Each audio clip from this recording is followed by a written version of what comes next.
Welcome back to episode 3 of Sunday Ain't Enough. And as you can see, I have my host with me, Kwamina. We have our other host, Darian. And we also have a special guest with us today. And we're going to let him introduce himself. What's up, everybody? I'm Alex Holt. That's all you need to know. That's all. Just I guess. My name. So, what do you do? Man, right now I am the creative director of the Mount Global under the leadership of Bishop Kim W. Brown, the show that we're on now. Yeah. And so, that's what I'm doing right now. Outside of that, of course, music. I've been doing that. Family, wife, kids, just growing up. And so I'm excited to be with y'all. Yes. We're excited to have you. Real quick question. Kind of off topic. Off topic. But very on brand. Yeah. I have a t-shirt that says creative director. Yeah. However, I do not have the actual title. Are you any way offended that I'm out here perpetrating? No, man, in some ways we're all creative directors of our lives. Okay. I like that. There you go. So we all do something creative in our life, and so you can wear the shirt. All right, appreciate it. Yeah. And I don't know if you guys remember on the first episode, but they're supposed to ask me what I did on Monday, right? Mm-hmm. Are you going to ask me? Memory. Are you going to ask me what I did on Monday? What did you do on Monday? I went to the gym, and then me and my wife started this marital bliss plan. Come on, Jim. Come on, plan. Marital bliss plan. Marital bliss. Okay, so what are the ingredients into this bliss? I got one thing for you. Joy. Okay. Joy is the key to marital bliss. That's for another episode. Well, congrats. Yeah, Congrats. thanks. Okay. Right. I guess me and my wife, we need to get to the gym so we can get some joy. Gym give you joy. I see. All right. So today, since we have the Alex Holt with us, we're going to talk about a juicy topic. What's that topic, y'all? Drum roll. Drum roll. That sounds a little too on brand. Music. Yes. Oh, man. We're going to talk about music. We're going to talk about the importance, the responsibility, the purpose. Then we're going to segue into some other interesting things. So before we get into that, we're going to start with an icebreaker, which is it's a game called Finish That Lyric. And we already split ourselves up into 2 teams. So it's me, Kwamina, Alex, Darian. Mm-hmm. You got this. The winning team versus the losing team. We got this. All right, okay. Boo. All right, here we go. So you guys are gonna start. Okay. All right, so this is level 2, so just be ready. And this is hip hop lyrics. Don't want to offend anybody. There's no cursing. I have to skip this first one though. Because it might not have been cursing, but it was probably doing something else. Kind of weird. All right, here we go. Next question. That one's not good either. I'm gonna skip that one too. The song is Tunnel Vision by Kodak Black. It says, Lil Kodak, they don't like to see you winning. They want to see you in the... Ask you guys to finish. They're going to deliberate. Penitentiary? Let's see. That's correct. All right. Okay. No, I didn't know that. Yes, sir. Here you go. It's for us now. So it's our turn now. All right, you want to do it? Yeah. Why am I even giving you the title? I'm not. Wow, I did that for y'all. All right, for the first one. Kung Fu Kenny now. My resume is real enough for blank. This is Kendrick Lamar's Loyalty. Can we get the A, B, C, D? What? Because we didn't get that. But you already knew it because we did that one already. I answered it without the A, B, C, or D. Come on, man, please. I'm begging you. Your choice. Your choices are the millennium, 2 millenniums, 2 decades, this decade. The millennium. Oh, dang. I'm sorry. I didn't deliberate. Is that what you want to go with? You're fine. The millennium. Burn. That's wrong? My resume is real enough for 2 millenniums. 2 millenniums. All right. Come on. Sorry for you. What about another category? Another category? All right, let's go. So we got pop, latest hits, country, and rock. Unfortunately, there's no gospel. I was upset about that too. What about latest hits? Latest hits. All right, let's get it. Level 1, so this should be easy. She got a thing for vintage that dropped before she could speak English. Oh, those bars. Do you love me or love seeking attention? I mean, which one is it? Your choices are Chanel, Gucci, Fendi, Versace. What? I stopped listening to what he was saying like 6 words ago. You gotta pay attention. I don't know. Pick a brand. Just pick a brand. We'll go with Chanel. Chanel? Yeah. That's pretty popular. Let's Yeah, see. let's see. Yes, sir. Let's go. They got it right. Okay. Winning team strikes All again. right, here we go. All right, it's 2-0. So, okay. So take a seat right over there. Sat. Stay or leave. The cabinets are bare and I'm unaware. What's the answer choices? Choices are on the stairs, on the bed, on the floor, on the chair. She said bear, so maybe bed? I feel like it should rhyme though. Shouldn't it rhyme? So, Because it said I'm unaware. so that's going to be stairs? Stairs or chair? What do you think?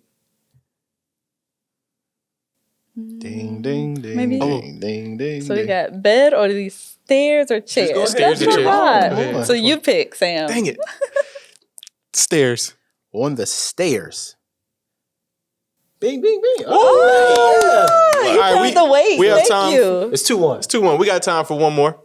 So we're about to go into sudden death. It's a gospel track. So whoever gets this correct wins. Dang. Yep. We're going to do it straight like that. Today's a new day, but there is no sunshine.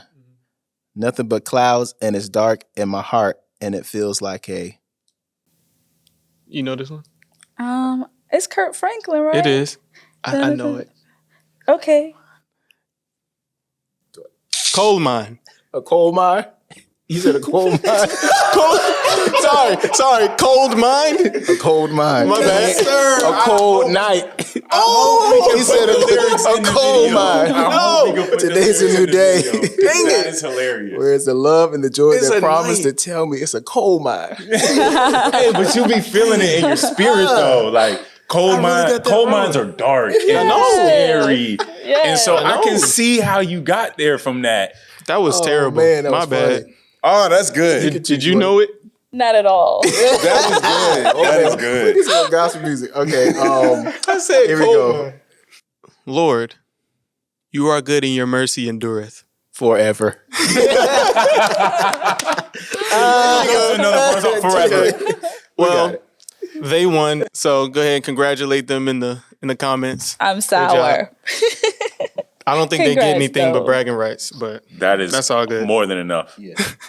all right. So we're going to get today's podcast started with the topic of music. And first question is, what do you guys think the purpose of music is? I'll chime in. I would say to entertain. And it could be to inspire, but it could be just to entertain. Definitely. Entertain. I can see that. I think it enhances your mood.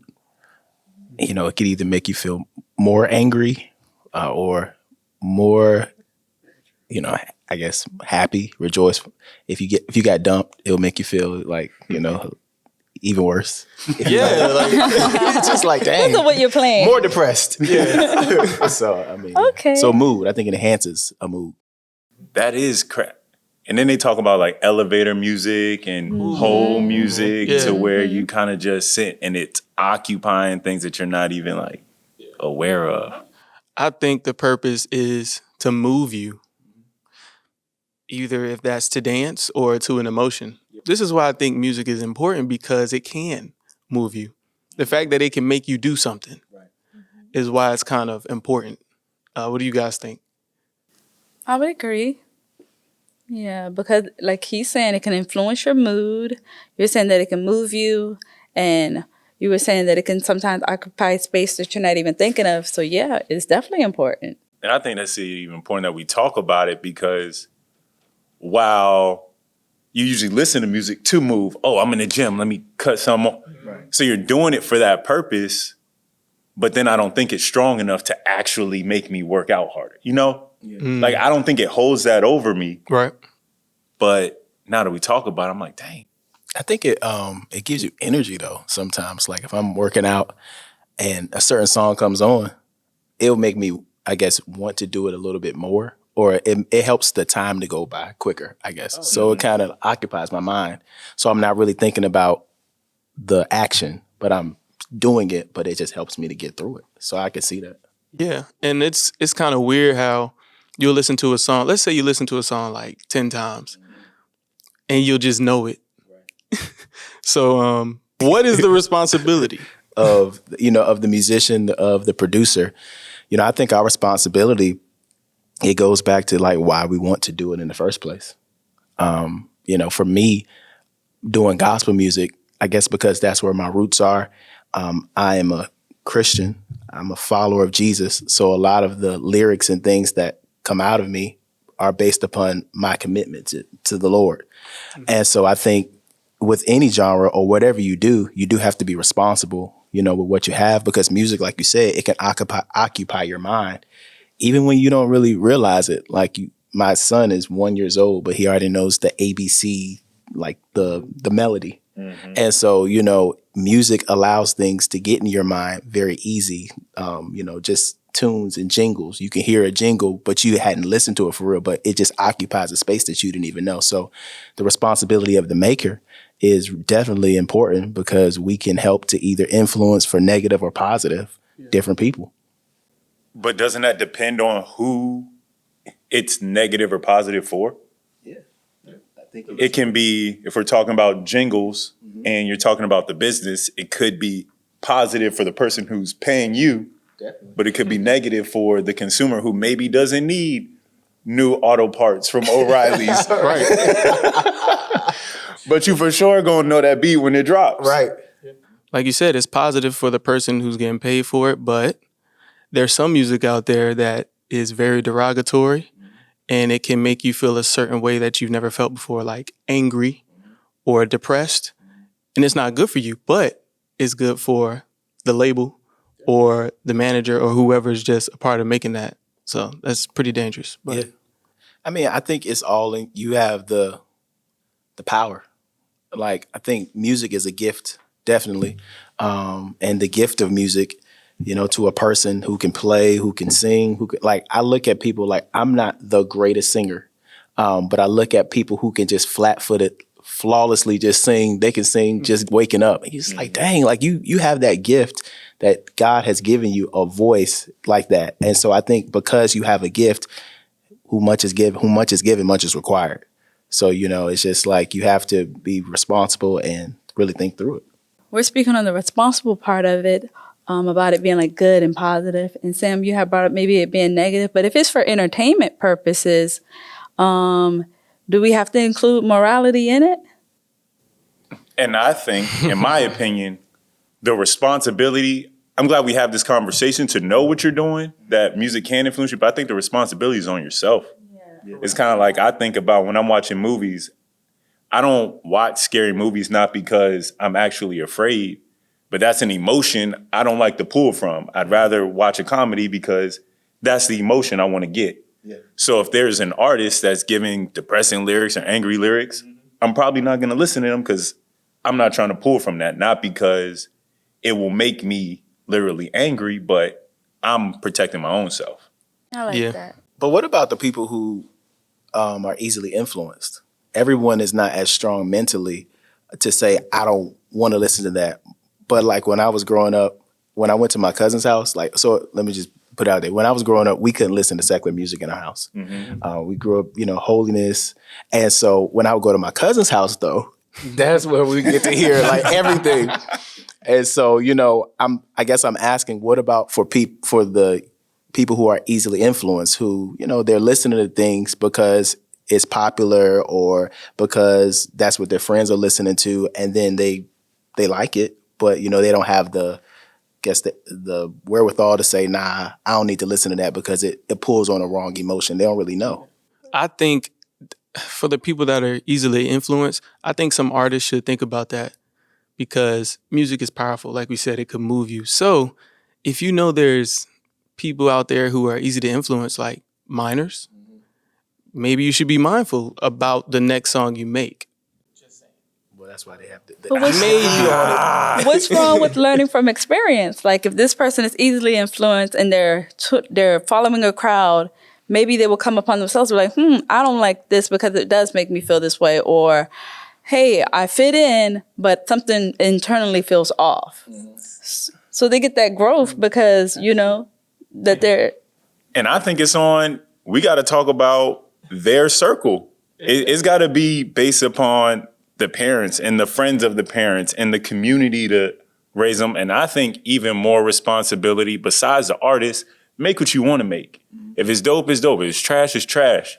But when you're talking about what people are feeding, that is on the radio station, the people.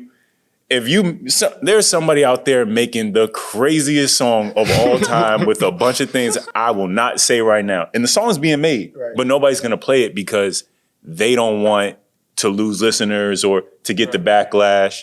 But if somebody feels it's acceptable, they'll put it on. And I think they have a larger responsibility than the actual artists to censor themselves from the consumer lane. But it is weird because I feel like the radio stations, they have to play what's hot. Because it's connected to money. Sponsorship, popularity. That's true. So because Minister Alex Halt just said something about money, we're going to play a video clip really quick. So go ahead, check this out. Most of these guys who say that in their songs, they're not really doing it. They just want to give off this illusion of evil because it's intriguing. There's mystery involved with darkness. And so they put it in their songs, they put it on the album covers, they put it at their concerts to sell people. But what happens is when people travels too far into the darkness, what happens is they get hurt. It's like walking into a dark room without any light. You stub your toe, you trip. And I don't think Travis was intentionally trying to hurt people physically, but he had no problem hurting people spiritually in order if it made him money. The love of money is the root of all evil. As far as secular music is concerned, it doesn't physically hurt anyone. Technically, it doesn't physically hurt anyone. There's people out there who says, there's nothing wrong with listening to secular music. I was that person. I was like, there's nothing wrong with that. But the spiritual impact it has on you is incredible. And I'm definitely a person to tell you that spiritually, it has decreased my spirituality. And that's just something I've told myself, I can't really listen to certain secular music because I am easily influenced. So, I like that honesty. Me too. Yeah. And I was going to ask what brought you to that point? I had an epiphany about how certain secular music was affecting my spiritual walk. And as far as lust is concerned, as far as objectifying women is concerned, yes, secular music definitely played a big part in me doing that. So just being honest about that, yeah. I could definitely relate. I think I am, and it sounds like you have a weak mind, but you really don't. But I could see how listening to certain music could affect you and your outlook because and I keep going back to what you said, how music can influence your mental, or your mental space without you really knowing. And I could see, definitely how that could happen, how it has happened with objectifying women or lusting, because a lot of times music is not only just connected just to that, but it's also connected to visuals as well. And so both of those things, it can really affect the way or your outlook at life, and it can also affect your spiritual walk with God. So I definitely understand. No, yeah, I think me personally, I'm more susceptible to the sight, to visions influence me more than a sound or a word. Mm-hmm. So that is what I protect more. There was this one show on HBO, Westworld. It was crazy. Mm-hmm. And it was like they were creating some AI world, and it was just so dark. And I found myself in like a really dark place. I would watch like 2, 3. I'm like, that was 3 hours and I feel horrible. Yeah. And so I'm like, I'm not watching the show anymore because it had that much effect on me. But I'll listen to Thug Motivation 101 on repeat. And I've never sold anything on this, never sold an ounce. Yeah. So I don't know. I think that it goes to the person, the individual as well, because certain individuals can handle certain things. And I really do believe that just like your walk is an individual walk with Christ, you know your limitations. Certain people can go certain places and it doesn't affect them. Other people can listen to certain things and it doesn't affect them. But you have to have your own conviction to know exactly which direction to go. And if you know that when I listen to this, I just start acting weird. Or if I'm watching this, certain things just start to pop off. I think you have to know where you are. Just like certain people can drink and certain people can't, can and cannot. It's just that you have to know your personal limitations. I happen to love secular music, love rap, love the hardcore stuff. But like Sam is saying, I find myself, I don't want to say, I hate to, admit to being influenced, but if I'm driving and a certain song comes on, I'll speed, and it's like, or I'll drive aggressively. And it's like, okay, so am I under the influence of this music? And I have to. I'm driving under the influence. Right. Please do not pour over. He's just listening to music. But Donald Lawrence is a gospel artist, and he talks about frequencies with music. And so the normal frequency of music is like 440 hertz. But what he did was he dropped his musical frequency down to 432. And studies show that frequency was like calming. It provided like healing agents and different things like that. So he studied the effects of music mentally, the effects of music on the body. He also talks about frequencies that vibrate water. And he said because the body is made up mostly of water, he made his music at a hertz that would affect water because we're made up of water. So I do think that different music has different frequencies. Different chords have different frequencies that will affect you in ways you really don't know. That's true. Like you said, driving and stuff like that. Is that the snowflake guy who froze the water with the hertz? And if it was at a negative hertz or something that would hurt people, the snowflake didn't develop all the way. But at the healing hertz, it was like a beautifully formed snowflake. True. And I think or so. ice crystal, I should say. But what that helps me to understand is that music, it goes beyond like what we can just, physically see, touch. Yeah. It's something that's deeper, that goes, deeper. David, King Saul said, call for a harp player or someone who can play evil spirits out. So music is so influential that it can not only work in the natural, but it also works in the spiritual too. Yeah. So and I think that's why the responsibility of the player, as well as the responsibility of the person who listens, is deeper than what you can just see or imagine. So you have to be very protective of your soul, your spirit, because these things are influenced by music, frequencies, all these things. Yes, and I will add to that another reason why we have to be careful when we're listening to certain music. There's certain music that is derogatory, that's depressing, but it's tuned to 432, which, like you said, vibrates water, is healing. So regardless of what they're saying, you're going to gravitate towards it because it feels good and it sounds good. And that's how they get you. Yeah. That's how they got me. Yeah. But that's something I try to do now when I make music or make beats. I try to tune my stuff to 432 just so it can feel good, So. I mean, even that goes into what we were talking about before of, yes, now there's a certain sound, but what's more influential, those sound or the lyrics of what they're actually saying? Man, this is something that artists, producers go back and forth with, like, what's more important, the beat or the lyrics? I think before there was, before there were instruments, there was lyrics, right? Mm-hmm. So I think lyrics are definitely more important because if you gravitate towards a song because of how the beat sounds, you're going to start listening to the lyrics eventually because you like how it makes you feel. Now you're going to start listening to the lyrics. So I think lyrics are important. They might be more important. I don't know. I think just a combination of lyrics and melody, because without the melody, so lyrics standing on its own is definitely very important. It's very powerful. But a melody to a lyric will almost like sear it in your brain. Okay. To where I see what you're can't saying. Forget, Like forget the whole beat, just the melody. Yeah. Right. Twinkle, twinkle, little star. Same melody, but just different words. So it's different lyrics, but it helps you to remember. These are the foundation of children, their thoughts. Well, I'm going to lean towards the lyrics should be at the forefront because I'm thinking a person that's singing a song or rapping wants to express the craftsmanship of their words. Yeah. I think I'll agree with you about I can't say I'll agree about the melody because I am like a beats person. I think if a person like, hey, respect me, they're going to have a dope or a tight beat. Yeah. Tight beat.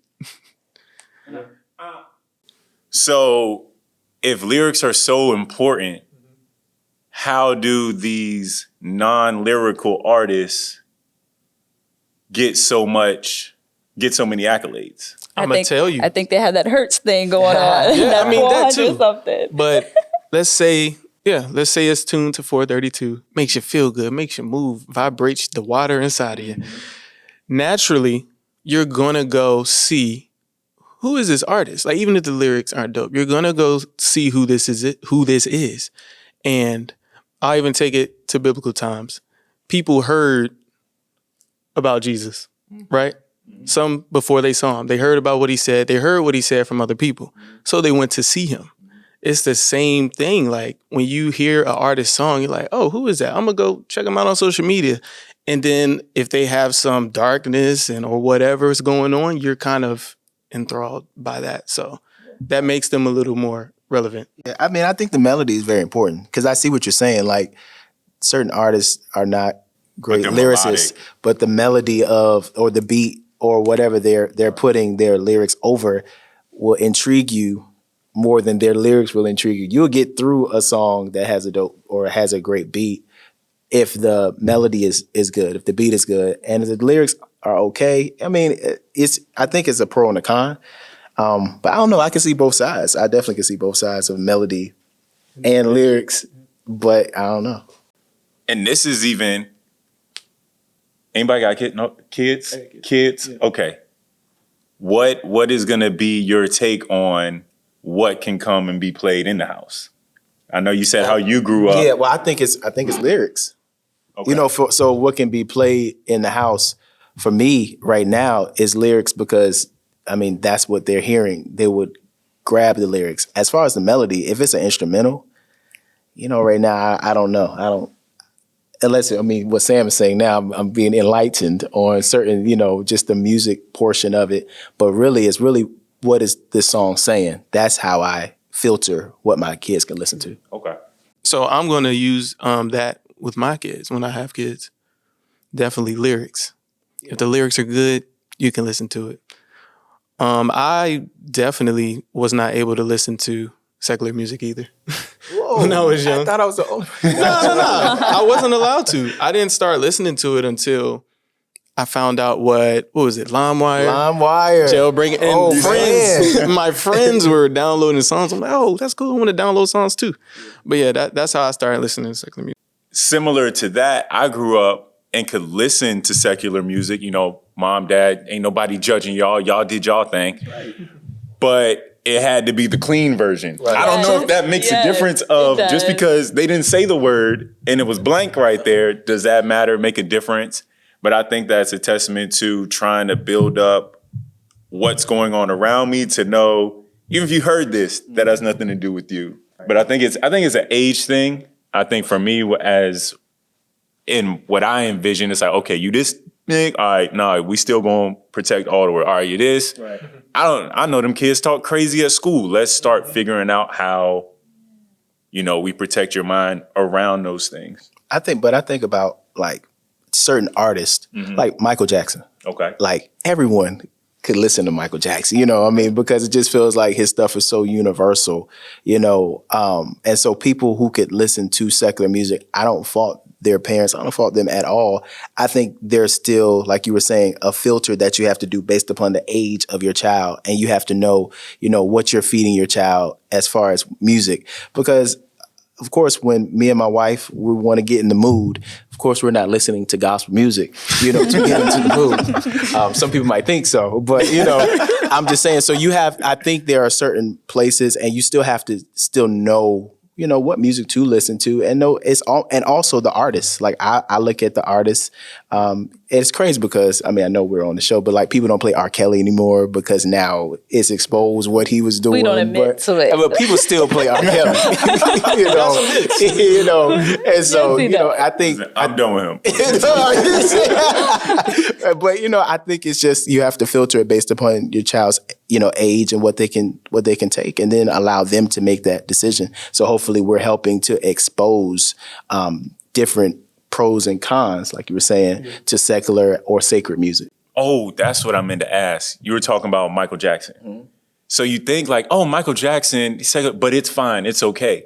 But we're talking about lyrics. What are we talking about when Dirty Diana comes on? No, we don't really. I still don't know to this day. I still don't know to this day. Like, what is y'all said, okay, and then y'all said, y'all gotta go listen, take a deeper dive into that one. Like, why was she out there doing what she was doing? Man, that's true. But who was really Billie Jean? Come on, but look though. Here's the argument. His melody. Yeah, but the melody. But I'm saying I think there's a group of people who will say, oh, all things gospel. And then other people say, oh, secular is fine, but, watch the lyrics. But they'll still do the Luther, the songs that they like and give those a pass without acknowledging these lyrics are not uplifting. They're not really solving any things. There's infidelity, adultery, there's physical, there's all those things in those lyrics. Right. But they'll say, oh, no, it's not the same. Because it's not as direct. True. Here's the argument, though. Storytelling. Some of these artists are literally telling a story about what they've been through, what they've seen. So how do you... I don't know. It's just, I think that's an argument. Like, they're just telling a story. That's where they come from. So is Young Miami when she's talking about whatever she was doing on South Beach. That's her story that she's telling. Yes, and another yes. It's a very thin. I think it's a very thin line, and I think you have to know once again what you can handle and what you can't. Maybe what's her name? Young Miami. Young Miami. Maybe her story might influence you to want to go do what she said she was doing back then. But you got to know like what influences you, and that's why I said I think it's a individual's walk, and you have to know like what you can handle and what you can't, and that comes through maturity. And that goes back to the responsibility on the listener. Correct. You got to know. Well, I have some cons when it comes to like gospel music. Come on, since come on with it, yes. Since we're in secular, I got some shots to throw at the gospel music. Mm-hmm. I know like church culture is like if you're, I guess, live at a church and gospel music is playing, you're expected to like show that you're feeling it when you may be a conservative person. And it's like, oh, this person got some skeleton in their closet. They got, I don't know, they're worldly because they don't want to move and shout and express themselves how, I guess, the culture expects one to express themselves listening to gospel music. Right. They may not be the person that want to clap their hands or be overly expressive. And it's like, it's like at the end, it's like the crescendo is like to do certain things. And a conservative person may just hold their peace about stuff. Okay, so I definitely understand what you're saying. I think church culture is a culture that we want to see you do something. It's this video with Kev on stage, and he's like, I'm not here to, he was a praise worship leader. I'm not here to pump and prime you. Then he changed, he put on a ski mask and had a gun. I am here to pump and prime you. Lift your hands. So sometimes I love it. In church, we judge people based upon their outward expression. And so I think that we have to be careful with that. But then my question goes back to what you said was when you listen to rap music, you start to drive erratically or like you get a little angry. So I just really think it just depends on, how that music touches you. And I think as far as gospel music goes, I feel like the purpose of it is to praise God. And worship God. So I can understand why some people might be like, oh, why are you not worshiping God? Why are you not praising God when this song's on? But then again, some people worship and praise God in different ways. Some people are, like you said, less expressive, and some people are more expressive. Yeah. But I still think that the goal of music, especially in church, because it is bringing people together to have one mind and one thought, is for us to be unified. And so if we're leading worship and we're here and there is a group of people in worship, my goal as a worship leader is to get us all on the same page to worship God, to go beyond what you hear me saying, but to now reflect on the goodness of God, so that when the pastor or the preacher gets up to preach, that the word that they're now depositing is easier to be deposited in your heart. But it's so that we can all be on one accord. Does that mean that everybody has to be shouting and Or be hooping and hollering? That might not be your flow. Your flow might be the half worship hands, or I'm thinking about His goodness. It just depends. I don't think we have to be influenced so much that we all have to do the same thing, though. And we cannot allow church culture to make us become all robots that worship God the exact same way, because everyone has a difference. But I do believe that worship should invoke a response. I do think there should be some type of response, even if it's just in your mind. But what happens if someone's response is meditative? Because just like I said, I find myself driving aggressively with the hardcore rap. I find myself being aggressive with the worship in church to fit in. When I get to myself, I'm like, that's not me. Right. I totally understand. Yeah. And I think that it's okay. I think it's okay that if it draws you to meditate or to, think about His goodness, and some people cry, some people get excited and shout. It's just it does bring different emotions or feelings and different reactions. But I think everyone has the right to worship God the way they want to worship God. Of course. But what about, like I said, if someone is quiet or reflective or to themselves, and it seems like, they must be struggling with something, or they're a bad person because they're not hooping. So let's say you're the worship leader and lift your hands. Yes, praise God. Yes, and you see that person maybe on the front row. You don't love him. You don't love him. That's OG. Oh, you're like, it's church though. That's church. I'm working so hard to influence the audience, and someone. But I think that's leading worship from a wrong, definitely a wrong perspective. If you're leading worship just to make somebody shout, jump, and holler, I think that is more so of a selfish perspective. Bishop now having to preach in an empty room, he always says it has changed his thought process, because there's no one in the audience to jump up and down. You can't see that.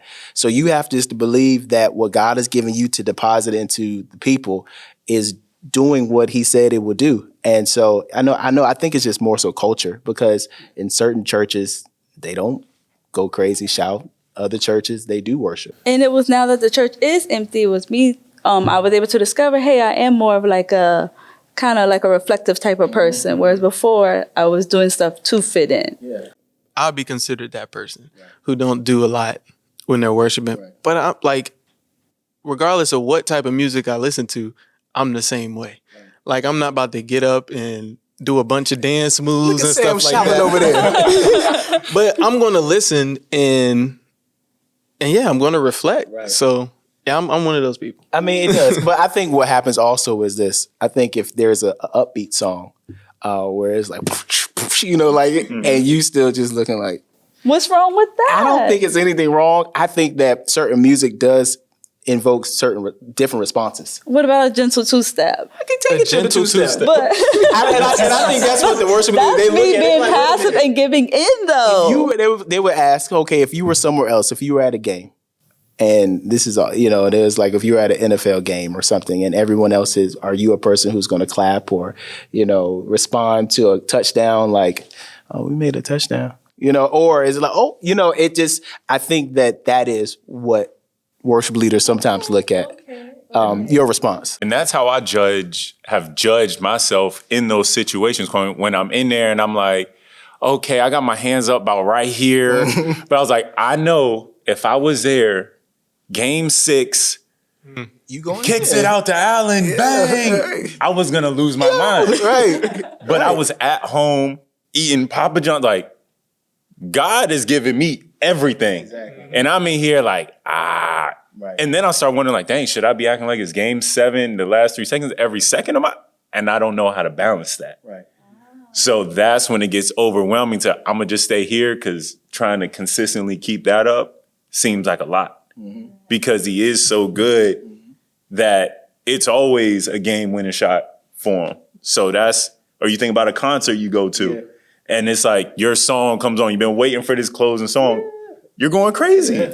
But me being older at a concert, I'm the type that want to be in VIP so I can just enjoy it and not have to shout, not have to wave my hands, but just kind of be mellow with it. Yeah. I'm gonna take this a step further. Spirit and in truth. So, is it your truth when you're worshiping God? Is it your truth? Like, is it true to you to be doing a whole lot? Or is it true to you by people around you? Yeah, are you influenced by people around you? Or is it true to you to be who you are? Some people are very conservative. Some people are very laid back. People listen. People are influenced, but they're laid back. I think that's the truth part when it comes to spirit and in truth to me. Let me know if I'm wrong, Minister Alex. I definitely can. I definitely can see that. I think you do have to be true, and I do believe that what you're saying, that perspective of it, I can definitely see that. And I think it would be on the audience to challenge yourself to get to know yourself to that point.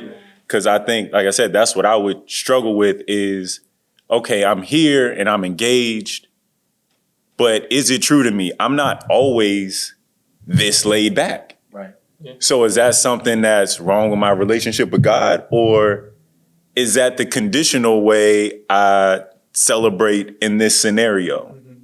But nobody can really answer that but me. Yeah, and I think you have to know yourself, like you said, know yourself and know what type of person you are, but also don't allow outside influence to either suppress you or just to lead you in a way that you're not. I can be laid back at times, but when I'm excited and I'm happy, I'm outgoing. So I know myself, and so that's why I'm more of an energetic worshiper. I'm the person who's going to be lifting my hands or jumping up and down. I don't really know how to shout. Everybody's like, oh, you've been in church all your life? And so I'm the jumper. But I think you just need to know who you are and don't suppress your worship. Don't suppress your praise, because that is your offering to God. And since we're talking about our responses to music, we know that the response to worship music is always going to be something positive, uplifting. But the response to some secular music might not be the same. I don't know if you guys have heard, but recently at a Travis Scott concert, the music moved people to, I guess, bum rush to the stage or something like that, causing some people to get injured and die. So that was like a moment for me, like, wow, did the music really influence them to death? Like, if you know what I'm saying. It was just kind of sad, of course, for me. But at the same time, I was just like, this is crazy. Yeah. Like, music is causing you to trample people. Imagine 50,000 people all walk in one direction. At a certain point, if you can't move, it's not a thing of strength. It's like if you have ever been in the ocean and the wave takes you under, you're at the mercy of whatever's going on around you. Mm-hmm. So you can't push back because you're not Hercules. Right. And so it's kind of that, not only what the people were doing, but the setup of that sort of concert to where that many people around each other, you have to protect each other or else it can get out of control. And I know when I was trying to console my cousin, that could happen anywhere. I thought about, like, as a teenager, the concerts I've went to, and it could have happened there. Security can only do so much when a push becomes a shove or people are determined to get in front. And so it could have, I thank God that I never experienced, but it can happen anywhere.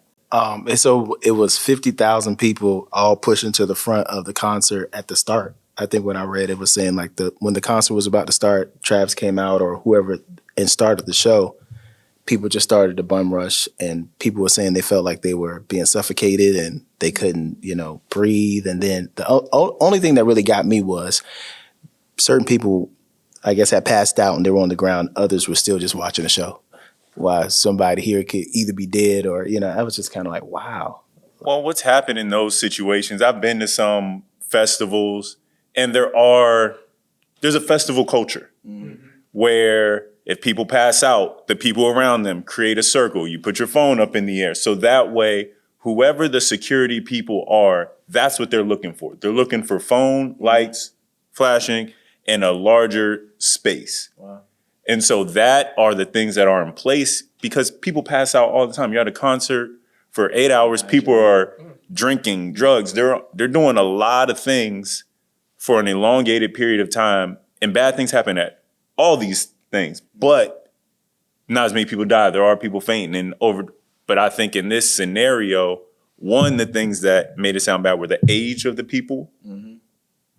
And then next after that was the high frequency of it, was that 8 people dying was a lot. Yeah. That was a lot.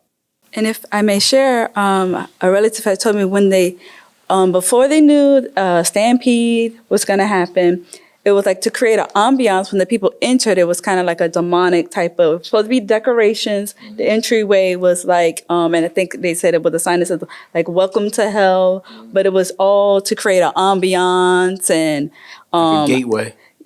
You know, that's what it turned. That's how we're looking at it now. Mm-hmm. Whereas the kids were just, and the people, I don't know their age, forgive me, the people, the attendees were more like, okay, this is just to create an ambiance. This is, Travis Scott can get into that rock and roll-ish type of swag, I'm going to say for lack of a better word. And so they were just thinking it's to create that type of ambiance. So they go through this great gateway, says, welcome to hell.